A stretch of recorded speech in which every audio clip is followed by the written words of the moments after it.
So we've talked a lot about these bills and what they're being introduced. I think most of the critics will look at this and say, we just want to streamline the way agriculture is done. We want to professionalize the agricultural industry. So from your point of view, what are some of the things that I think you can maybe recommend in terms of like positive things that we need to do for us to actually improve our agricultural system? Let me tell you, Brian, I have this thing I want to say before I forget. I know your podcast is watched across the world, but I would really call upon Kenyans to stop being lazy. Kenyans are lazy when it comes to information. I don't think there's a Kenyan who is going to watch a video of 2 minutes and concentrate. 1 minute and they're looking for dances, they're looking for sex things. I think Kenyans need to stop being lazy and stop. The concentration span of a Kenyan is so small, it's like that of a child. And then the affinity to nonsense is so high. I really want, I'm seriously calling upon Kenyans to have an affinity and a desire for information. I don't know if it's our education system that programmed us to be stupid, because I think that's really stupid. Like the only thing that keeps you on TikTok is a dance, is a gossip, is a sex video. People need to hunger and thirst for information. If Brian puts out such a video for an hour, sit and watch and get information, because that information is going to help you. I will tell you, Brian, I'll talk about coffee, talk about tea. Those are cash crops that are big in Kenya. Kenya was the biggest exporter of coffee years back. 80% of the world market coffee came from Kenya. It died. Tea, we are doing way low. Do you know Sim Sim came from Coast region? Do you know Sim Sim was a big export in Kenya in the 70s? Oh, Sim Sim was a big export. It was a raw material for oil. I'm sure, I don't know, maybe you guys here are pretty younger than me, but I remember you never went to a shop, kununua Sim Sim. You know those round things? It was in every shop. It was, the raw material of Sim Sim was produced in Kenya, coming from Coast. Do you know Sim Sim farming died in Kenya? I'm trying to show you our problems in agriculture. Kenya was known, Nakuru was known as the biggest producer of wool. Ile ya sheep. Ile kampuni ilikuwa inaitwaje? Is it Livertex? How they used to buy wool. Everyone used to have sheep. Si anyama kunyoa. We used to produce wool to take to the factory for fabric. Now you've mentioned another one. Kenya was the number one producer. 70% provision of pyrethra of the world pyrethra market was supported by this country. I'm mentioning to you cash crops that have died. What haven't I mentioned? Pyrethra. Oh, Sizo. We were big in Sizo. Do you see these arid areas? The Ukambani, Tharaka. We used, and you know Sizo, you do nothing. That thing just grows in wild. Unakuja tu unakata, unatoa zile maji, Kamba factory. We were biggest producers of Sizo. Where did those cash crops die? Why did they die?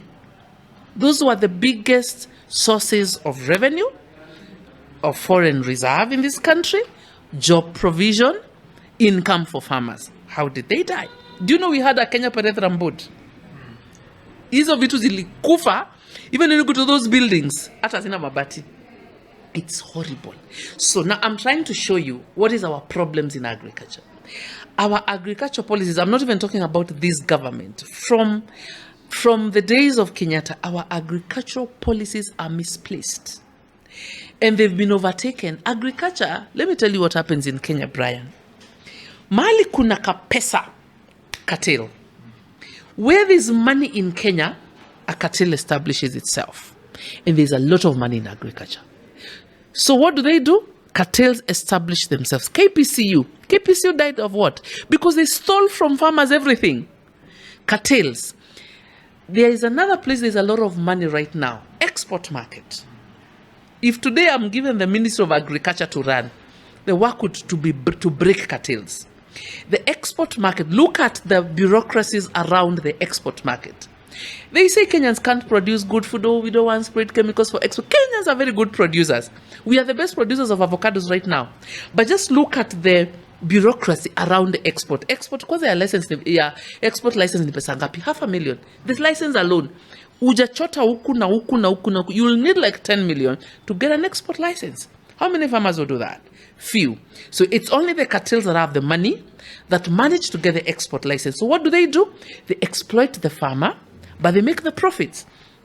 I was being told hiyo avocado, one avocado, the Hass avocado, inatoka kwa mkulima at 10 bob. When it gets to the airport, before ipande ndege, 80. By the time that avocado is getting to China, I think it's 200 or 301. Are you seeing that? So, what is our problem? Misplaced priorities. Every time I get an opportunity to talk, I tell people, do you know all the tomato sauce we consume in the supermarkets is synthetic? Hakuna nyanya hapo. Hakunanga nyanya. And you know how we produce tomatoes in Kenya? Just imagine if you have a tomato factory in Kenya and then we brand properly organic tomato sauce, organic tomato paste. All what we are eating in the supermarkets are chemicals. They are chemicals mixed to look like a tomato. So who is going to farm when a factory is producing synthetics? No wonder then we get sick after that. So I'm just trying to pinpoint to you the problems in agriculture. They are very simple, just that no one is willing to sort those problems. Kill the cartels in agriculture. This year, 2-3 months ago, bonus ya majani ilitoka. The entire country was demonstrating. Did you see that? Meru, Kericho, every farmer was on the road demonstrating. Kama Gen Z. Walikula pesa ya mkulima yote ya bonus. The bonus, they used to get 100 bob. 100 and something per kg. They got some farmers got 23, 53. You see what I'm talking about? Cut the taxes on agriculture. Stop taxing anything on agriculture. Zero. Kama ni seed, zero. Fertilizer, oh my God, the other day, I talked to, Russia even donated a whole melee of, I don't know how many metric tons of fertilizer, donated. Do you know that fertilizer was sold in Kenya? It was donated, but sold in Kenya. I think corruption, the love of money, people want to maximize in every little thing for their pocket. It will come to bite them one day. So, I'm looking like, our solutions are very simple if we are genuine about our solutions. If today we did value addition, another problem in agriculture, the government doesn't invest in value addition. Ebuenda kwa soko, just check the wastage. We waste billions of farm produce, and if you turn that to billions, it's trillions of shillings that wasted. Imagine if we did value addition, like if we had factories where a farmer has a choice, nitapeleka soko ama nipeleka kwa factory. Just imagine of that scenario.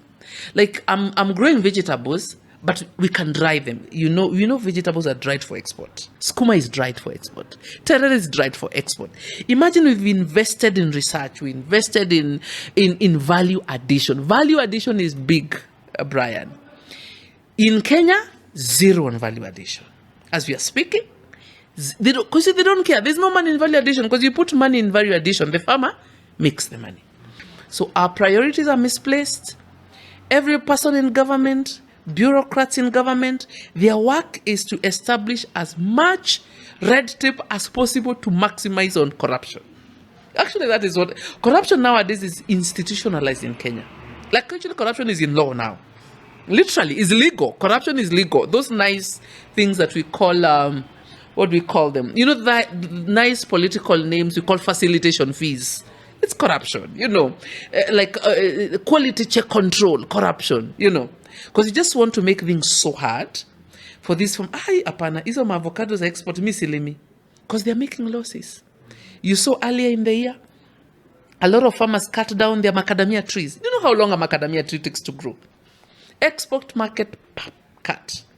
So, and when miti zako, you've just had your farm with trees for export. Then all of a sudden you can't export. You could get macadamias on the streets with 100 bob a pack.